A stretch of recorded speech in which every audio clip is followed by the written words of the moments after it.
حسن بدر و دجا دیکھتے رہ گئے عرش پر پہنچے آقا تو روح امی عرش پر پہنچے آقا تو روح امی عرش پر پہنچے آقا تو روح امی سدرۃ المنتہا دیکھتے رہ گئے سدرۃ المنتہا دیکھتے رہ گئے جلوائے والضحا دیکھتے رہ گئے حسن بدر و دجا دیکھتے رہ گئے چاند دو ٹکڑے ہو کر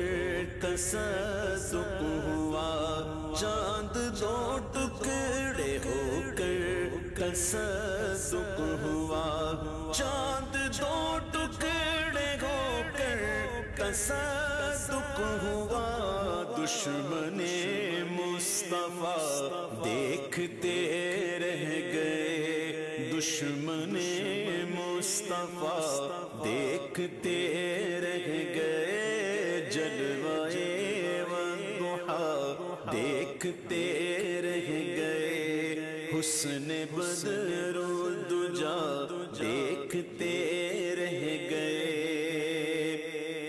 روئے روشن پہ زلف سیاہ دیکھ کر روئے روشن پہ زلف سیاہ دیکھ کر روئے روشن پہ زلف سیاہ دیکھ کر ہم دہا اور سجا دیکھتے رہ گئے ہم دہا اور سجا دیکھتے رہ گئے جلوائے والضحا دیکھتے رہ گئے حسن بدر و دجا دیکھتے رہ گئے دیکھتے رہ گئے دیکھتے رہ گئے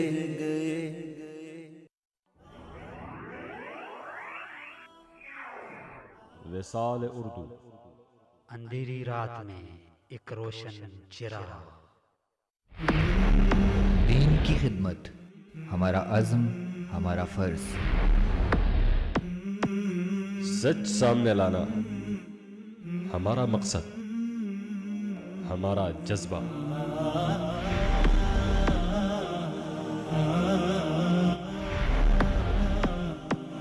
اللہ کا حکم ہمارا ایمان ہماری پہچان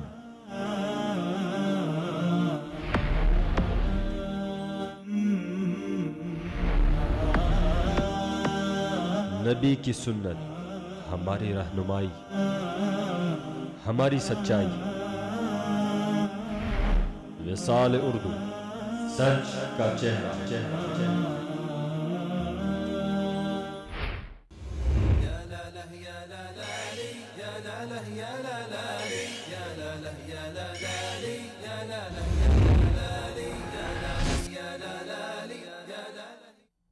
ویلکم بیک ناظرین، پروگرام میں آپ کو ایک مرتبہ پھر خوش آمدید کہتے ہیں۔ گفتگو کا سلسلہ جاری ہے۔ ہمارے ساتھ اسٹوڈیو میں موجود ہے محترم جناب اقرار عباسی صاحب۔ گفتگو چل رہی ہے دینی مدارس کے معاشی اور معاشرتی مسائل اور ان کا حل۔ گفتگو کا سلسلہ لیے چلتے ہیں اپنے اسٹوڈیو کا جناب اقرار عباسی صاحب کی جانب اور ان سے جانتے ہیں کہ مدرسے نے معاشرے کو بہت کچھ دیا، تو مدرسے نے معاشرے کو کیا دیا اور معاشرے نے ریٹرن میں مدرسے کو کیا دیا، اس کو پتہ تھوڑی سی روشنی ڈالیے۔ بسم اللہ الرحمن الرحیم۔ بہت اہمیت کا حامل یہ سوال ہے کہ مدارس نے یا مساجد نے معاشرے کو کیا دیا اور اس کے مقابلے میں معاشرے نے ریٹرن میں کیا دیا ان کو۔ پہلی بات یہ کہ آج سے آپ 20 سال پیچھے چلے جائیں، 20 سال پہلے شہروں میں بھی یہ سچویشن تھی، لیکن دیہات میں بہت زیادہ یہ تھی کہ ہر مسجد میں نماز پڑھانے والا کوئی نہیں ہوتا تھا۔ بالکل، نماز جنازہ پڑھانے کے لیے دور دراز سے کسی خاندانی مولوی کو، یعنی جس کا باپ یا دادا یا پردادا کوئی ایک مولوی تھا تو اس کی وجہ سے وہ مولوی بن گیا، اس کو بلایا جاتا تھا۔ تصور نہیں تھا کہ ہر مسجد میں تراویح کی نماز ہوگی، اور ہر مسجد میں جمعے کی نماز ہوگی، اس چیز کا تصور بھی نہیں تھا۔ صرف گزشتہ 20 سال کا اگر ہم ایمانداری کے ساتھ تجزیہ کریں تو گزشتہ 20 سال میں مدارس نے معاشرے کو بہت کچھ دیا ہے۔ مسجدیں آباد ہیں۔ آج ابھی رمضان آنے والا ہے، آپ رمضان میں دیکھیے آج سے 20 سال پہلے رمضان میں تراویح علم ترى کیف کے ساتھ پڑھانے والا بھی کوئی نہیں ہوتا تھا، صحیح قحط تھا ایک، جی ہاں۔ اور آج ایک حافظ قرآن سنانے والا ہوتا ہے، 20 حفاظ کسی دیہات کی دور دراز مسجد میں اس کے پیچھے سننے والے کھڑے ہوتے ہیں۔ بالکل۔ اور آج سے 20 سال پہلے ایک حافظ سناتا تھا، پیچھے سننے والا کوئی نہیں ہوتا تھا، وہ اکیلا بیچارہ اپنے اس پہ سناتا تھا۔ اور آج الحمدللہ یہ لڑائیاں تو سننے میں آتی ہیں کہ فلاں مسجد میں لڑائی اس بات پہ ہوگی کہ 10 حافظ اکٹھے پہنچ گئے، ایک کہتا ہے میں نے سنانا ہے، دوسرا کہتا ہے میں نے، چونکہ حفاظ کے پاس ایک بہت بڑا ایک اہم موقع ہوتا ہے کہ اس موقع پہ قرآن سنا کے اپنے قرآن کو محفوظ کر لیتے ہیں، اور یہ اللہ تعالیٰ کا ایک تکوینی معاملہ ہے۔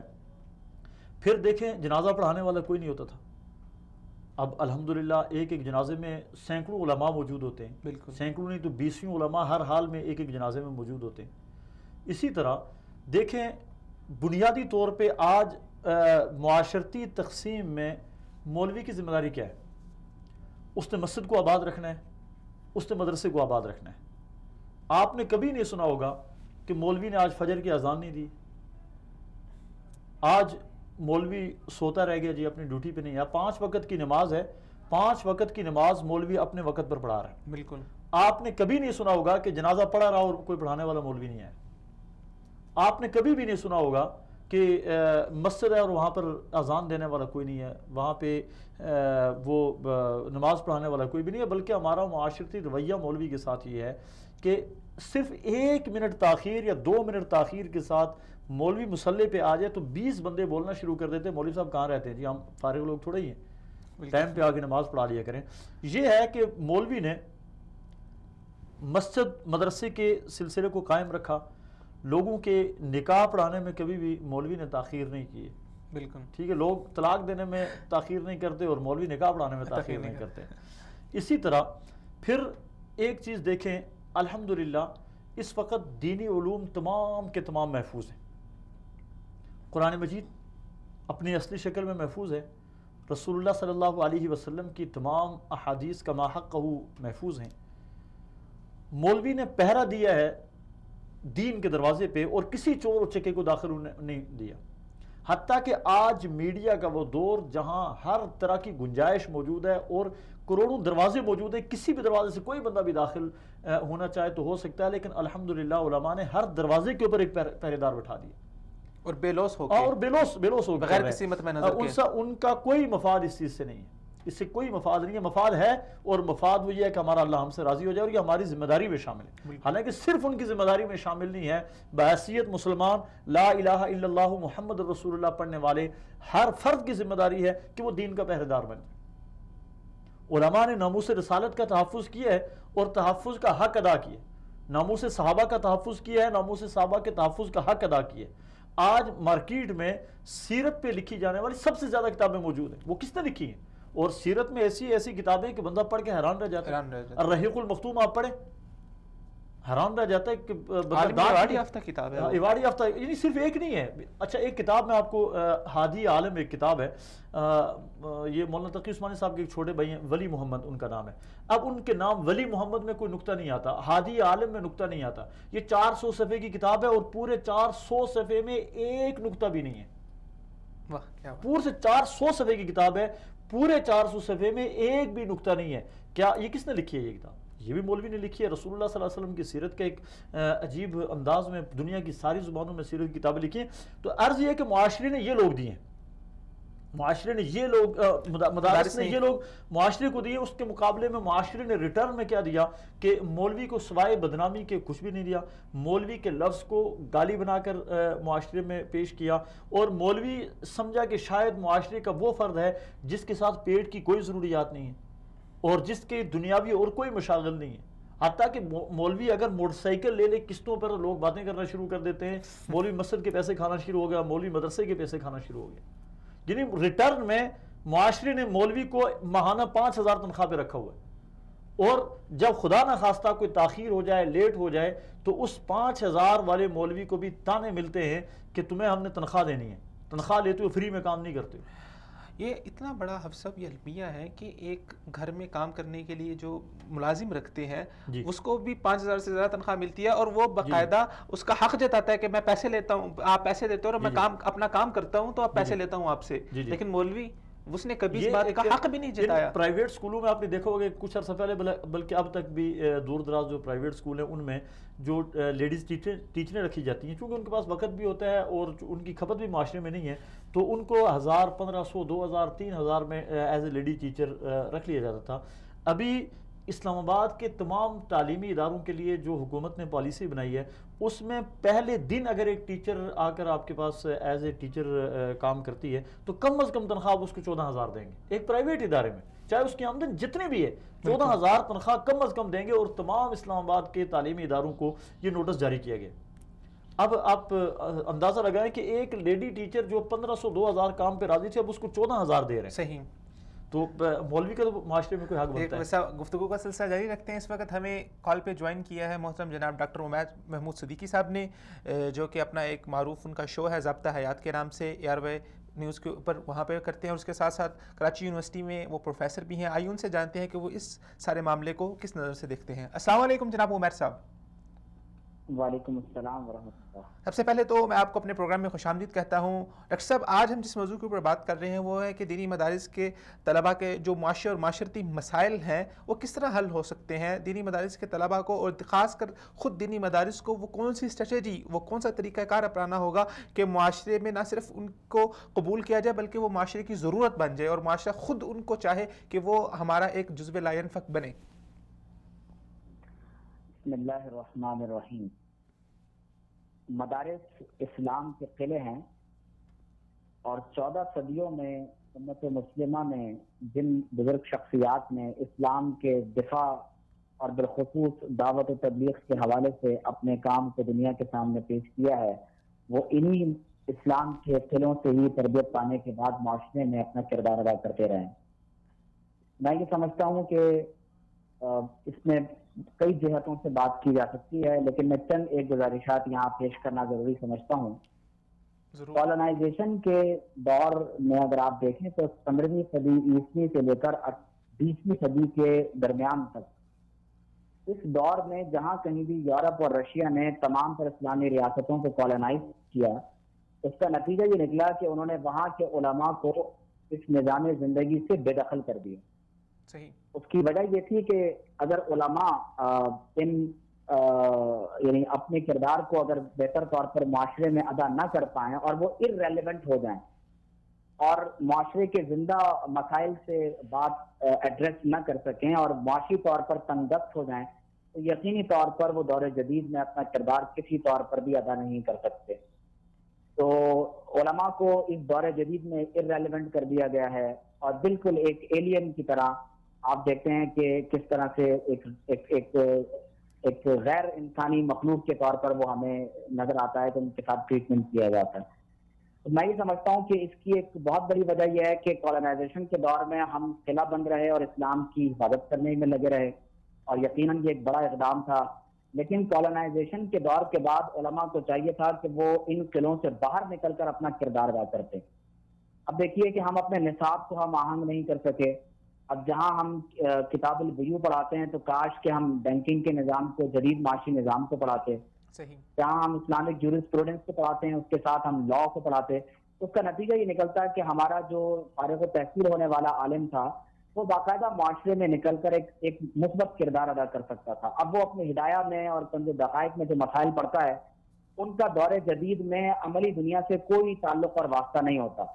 تو لہٰذا میں یہ سمجھتا ہوں کہ اگر ہم علماء کے معاشرتی اور معاشی مسائل کے اسباب جاننا چاہتے ہیں تو مختصر لفظوں میں یہ ہے کہ اپنے نصاب کو اور اپنی سرگرمیوں کو دور جدید کے ساتھ ریلیونٹ بنائیں. اور دوسری بڑی بات یہ ہے کہ آپ اپنے نصاب کو ہم آہنگ کر دیں جدید نصاب کے ساتھ اور جدید تعلیم کے ساتھ. تو میں اس کی مثال دوں کہ ہمارے ہاں ایک ادارہ تھا، علیمیہ انسٹیٹیوٹ آف اسلامک اسٹڈیز، جو حضرت شاہ عبد العلیم صدیقی رحمۃ اللہ علیہ کے داماد اور ان کے خلیفہ ڈاکٹر فضل الرحمان انصاری نے بنایا تھا.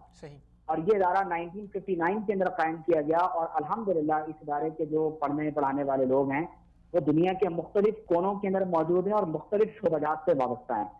تو یہ 50 سالہ تجربہ ہم نے خود اس ادارے کے اوپر کیا ہے، میں نے خود اس ادارے سے پڑھا ہے.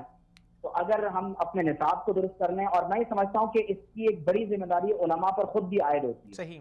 جب علماء اپنے طلباء کو ہنر نہیں سکھائیں گے، ان کو محنت مزدوری کرنا نہیں سکھائیں گے، اور حضور صلی اللہ علیہ وسلم کی سنت کے مطابق عمل کرنا نہیں سکھائیں گے، اور زیادہ تر ان کو یہ سکھائیں گے کہ تم ایک محض یعنی دوسرے لوگوں پر تکیہ کرتے ہو اپنی زندگی کو گزارو، تو یہ تبدیلی کبھی بھی نہیں آ سکتی. ڈاکٹر صاحب، آپ نے ابھی ایک انسٹیٹیوٹ کا ذکر فرمایا اور آپ نے بتایا کہ آپ خود بھی وہاں سے تعلیم یافتہ ہیں، تو اگر اس کا کچھ جو نصابی حوالے سے کچھ آؤٹ لائن ہے یا جو انہوں نے مخصوص طریقہ کار انہوں نے اختیار کیا، اگر اس کے بارے میں تھوڑا سا بتا دیں تو ہمارے بہت سے مدارس کے منتظمین اور طلباء یہ پروگرام دیکھ رہے ہیں تو ان کو بہت سارا فائدہ ہوگا اس سے.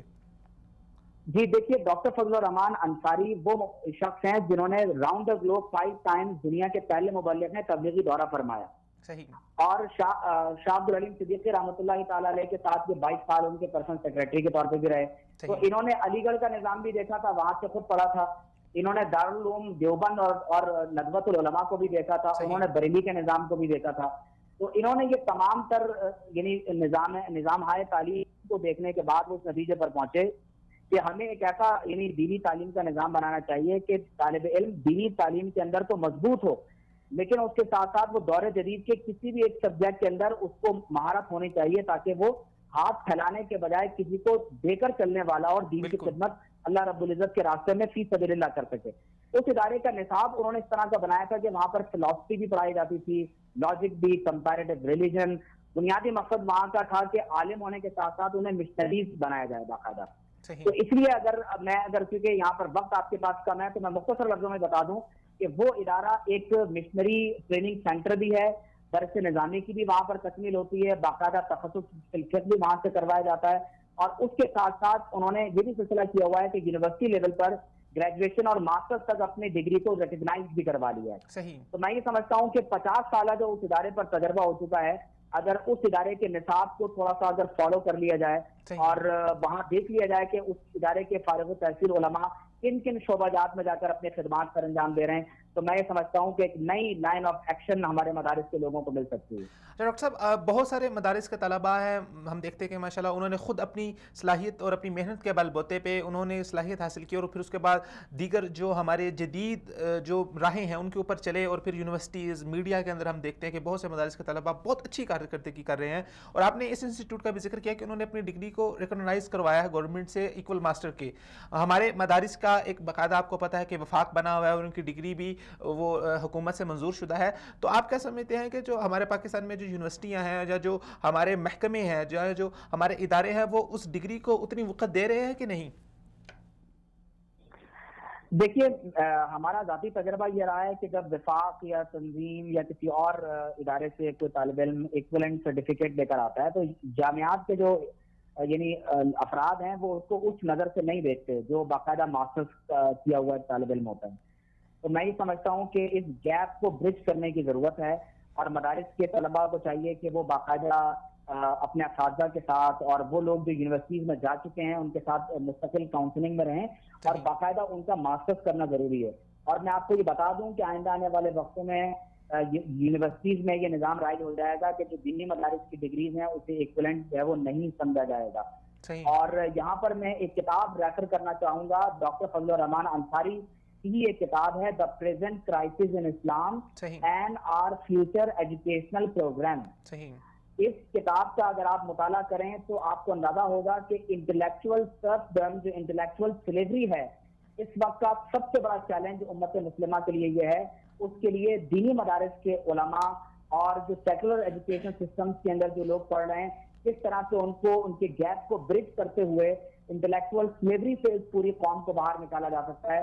تو میں ریفر کروں گا کہ علماء کے معاشی معاشرتی اور اس سے بڑھ کر جو فکری مسائل ہیں اس کے لیے اس کتاب کو مطالعہ ضرور کیا جائے. اچھا ڈاکٹر صاحب، آخر میں آپ 1 منٹ کے اندر اگر ہمارے مدارس کے طلباء کو یہ بتا دیں کہ جس طرح آپ خود بھی ماشاءاللہ یونیورسٹی کے اندر پڑھا رہے ہیں اور وہاں پر اسسٹنٹ پروفیسر کی ایز اے اسسٹنٹ پروفیسر وہاں پر آپ اپنے جو ہے فرائض سر انجام دے رہے ہیں، تو مدارس کے طلباء اگرچہ وہ اجتماعی حوالے سے جب تک یہ نظام کھڑا نہیں ہوتا، وہ انفرادی طور پر کس طرح اپنے صلاحیتوں کو نکھاریں، کس طرح محنت کریں کہ وہ آگے یونیورسٹی کا میدان ہے یا دیگر اور میدان ہے وہاں پر وہ اپنا ایک اچھا اپنی کارکردگی کر سکتے ہیں اور وہاں کے لوگوں کی ضرورت بن سکیں؟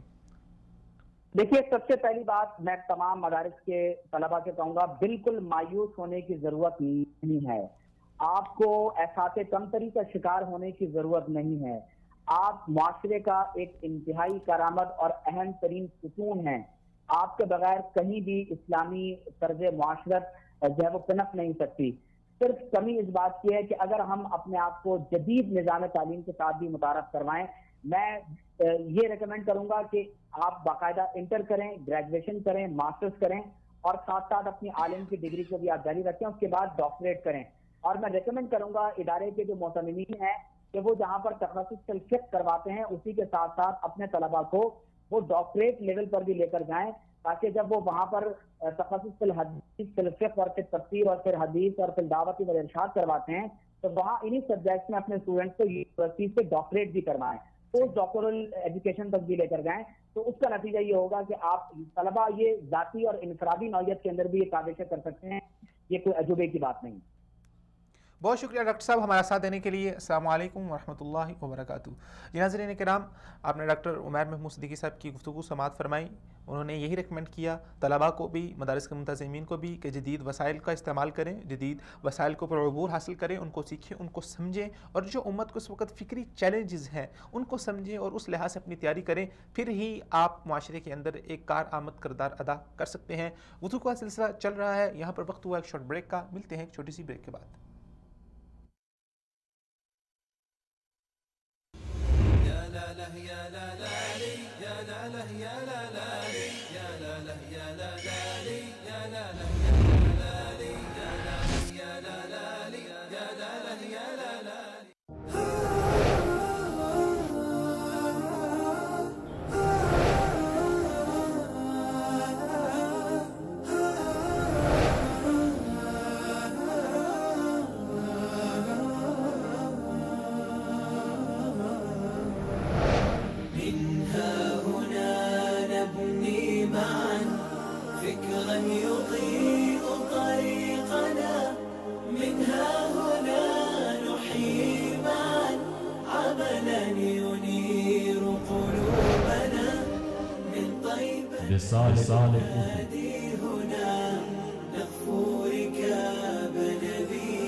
ویلکم بیک ناظرین. پروگرام میں ایک مرتبہ پھر خوش آمدید. ہمارے ساتھ اسٹوڈیو میں موجود ہے جناب اقرار عباسی صاحب. آئیے گفتگو کا سلسلہ دوبارہ ان کی جانب لے کے چلتے ہیں. جی اقرار عباسی صاحب، آپ نے پروگرام کے شروع میں ایک پوائنٹ اٹھایا تھا، ریز کیا تھا، تو اس وقت سے میرے ذہن میں تھا، میں اسی پوائنٹ کی طرف آتا ہوں. آپ نے کہا تھا کہ تعلیم کو روزگار کا ذریعہ نہیں سمجھنا چاہیے، تو اس کو اس سے الگ رکھنا چاہیے. پھر یہاں پر ایک بنیادی سوال یہ اٹھتا ہے کہ ہم مدارس کے طلباء سے اور علماء سے ہمارا یہ تقاضا ہوتا ہے کہ آپ اس لیول کے اوپر کام نہیں کر رہے جو معاشرے کی ضرورت ہے، جو وقت حاضر کی ضرورت ہے.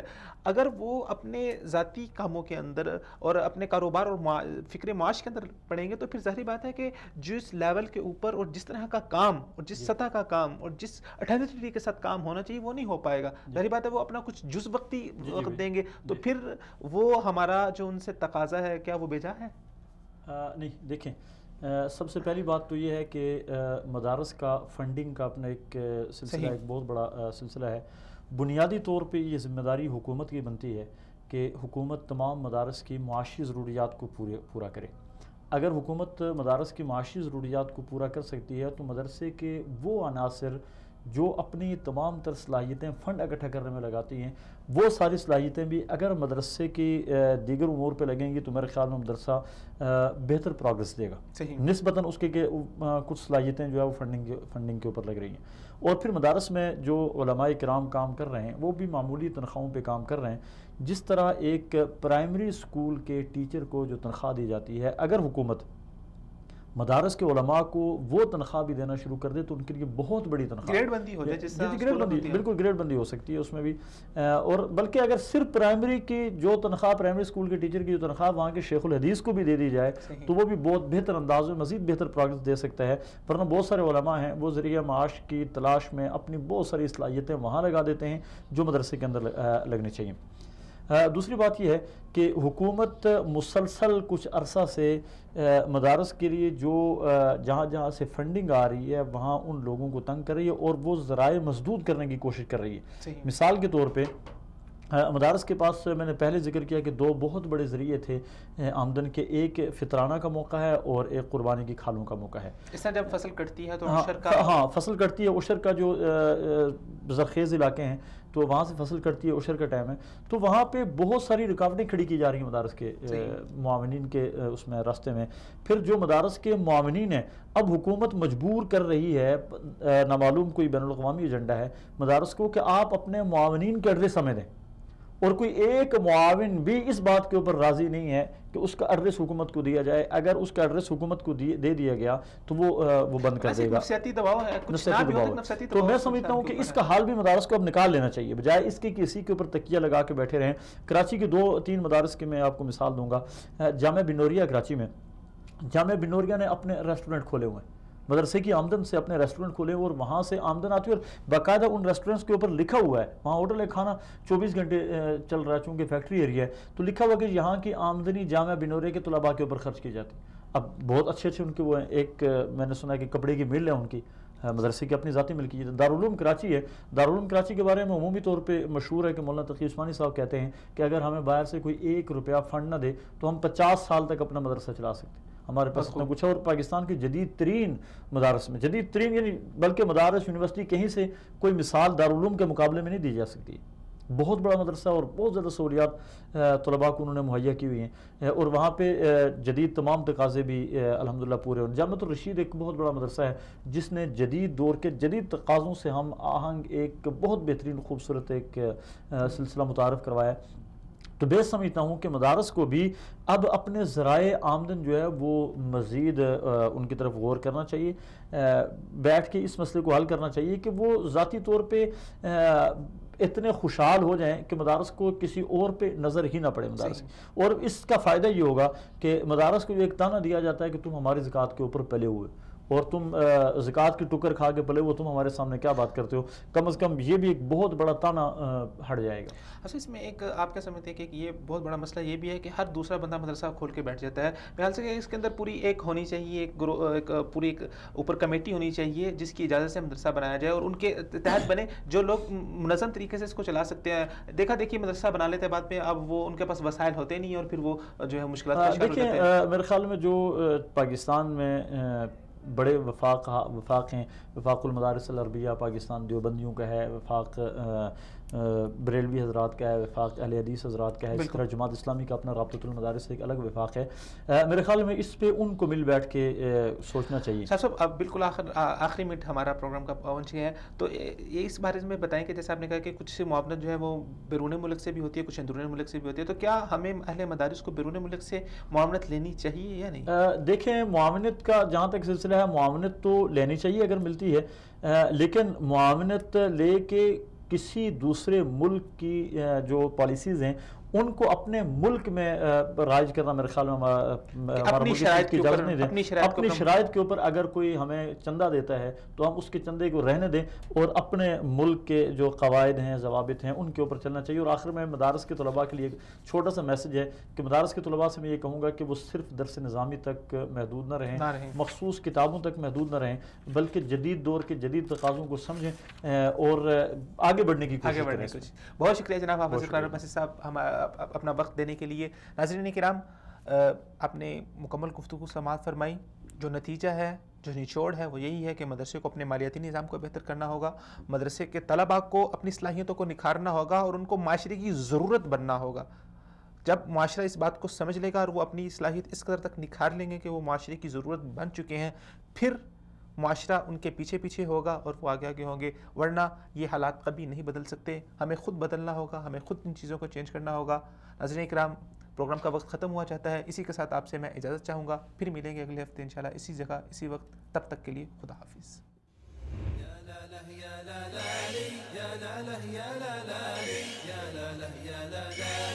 یا